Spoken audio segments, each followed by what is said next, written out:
Okay, I think I'm recording. I'm still in the hospital. I'm not very sick at all. It's kind of like a holiday. The and I don't think I'm on too much pain medication. I hope I can explain things okay. The second model we'll look at is a again. If you've got the DVD, the Google Drive thing, you can go to featured models and you can find one, and where is it? Called Flower Foods. Okay, and that's a little bit more complicated than the Saudi cement model. These models I've done a couple of years ago. Okay, and it's got a lot of the same things.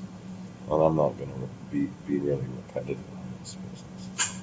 Okay, but again, if you know the one thing I would just totally focus on the ratio is the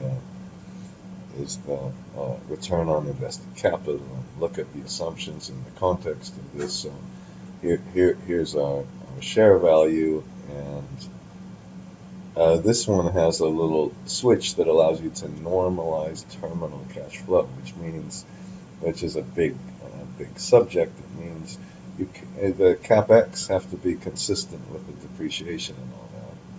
We can put different cost of equity, different WACCs in here. I think given today's markets, this is 2015 or 14, the WACC is very, very low. That's why stock prices are so high. And you can compare different techniques. And then if we put the high case, that's ridiculous. The high case is kind of a level they've never achieved before. So you can get these kind of values, but it kind of doesn't make sense. The other thing this has is where's our if we put a custom case in there, you notice it went to the custom case, then we can just vary one single variable at a time, not multiple variables. Okay, so if these are just a few of the variables in the file. That's what this custom case does. And the way the custom case works is if you go to the master scenario, I'm skipping over the LBO thing. This custom case is just the last scenario, but you notice in that last scenario we put these little spinner boxes in.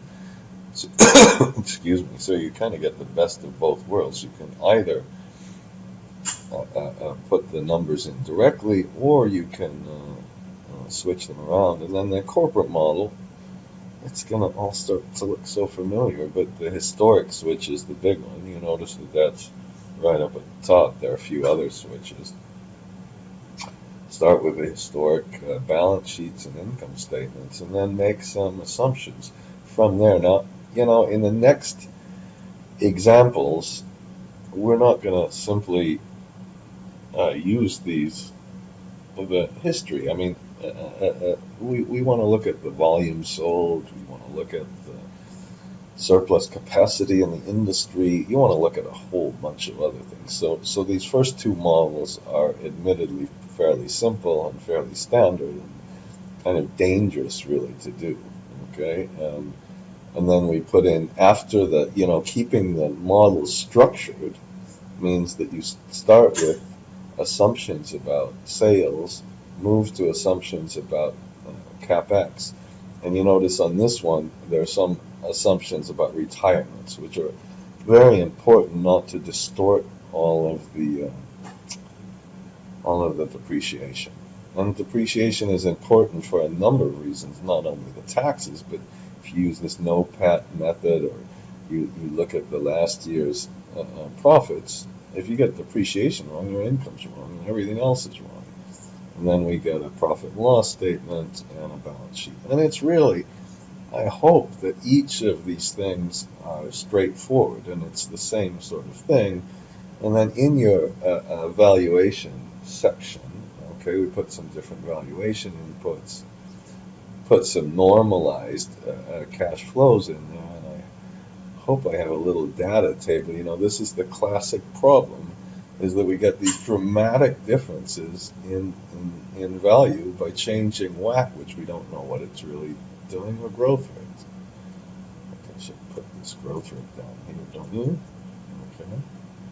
So, and then if we do this with EV to EBITDA ratio, we get a much smaller, it's still a pretty big range, but certainly a smaller range when you change the WAC by the same method. That's just mathematics. And then we can use this value driver formula that I'm going to show really doesn't work.